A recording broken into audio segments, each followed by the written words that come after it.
actually burns really quickly. That's why it's important for everyone to please stay in your seats. Okay? So we're going to put alcohol inside of our bottle and empty it out. Okay? So let's let that.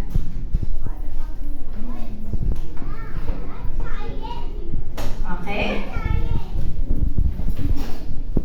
So I want you to stay in your seats, okay? So we fill this with some alcohol and let's see what happens when we put a fire next to it. Okay, 3, 2, 1.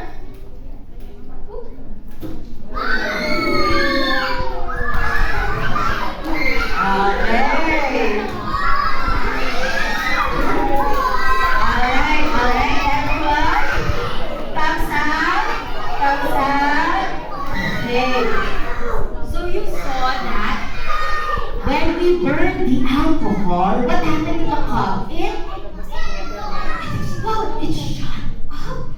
Okay. And that's because when you burn the alcohol, you convert it, okay, into an explosion that shoots up.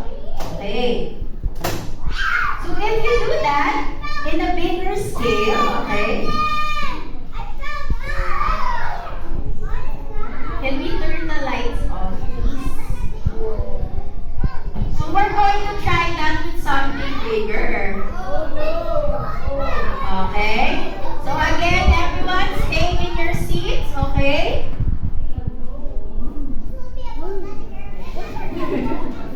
So we're going to add some alcohol into our bottle, okay?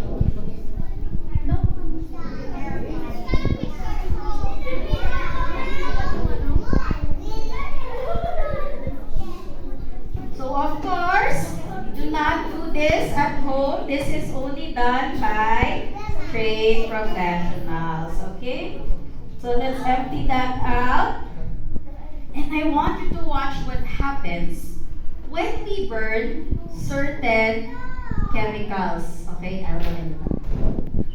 okay, what are we going to end up with? Oops, sorry.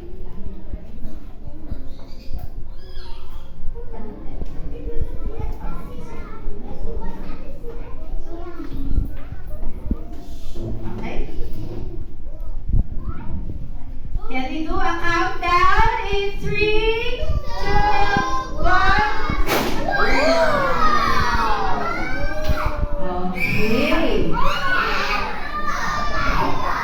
Okay, we can turn the lights on now. Did you see what happened? Yeah. So when you're burning alcohol or other types of fuel, you get what? You get fire, you get an explosion. And that type of thing is what helps our vehicles and other machines move. What do you put in your car to help it move? What fuel? Okay, you put gas, diesel, petrol in your car. And when there's a reaction that's happening, when there's a burning, but it's controlled so your vehicle moves. Yeah.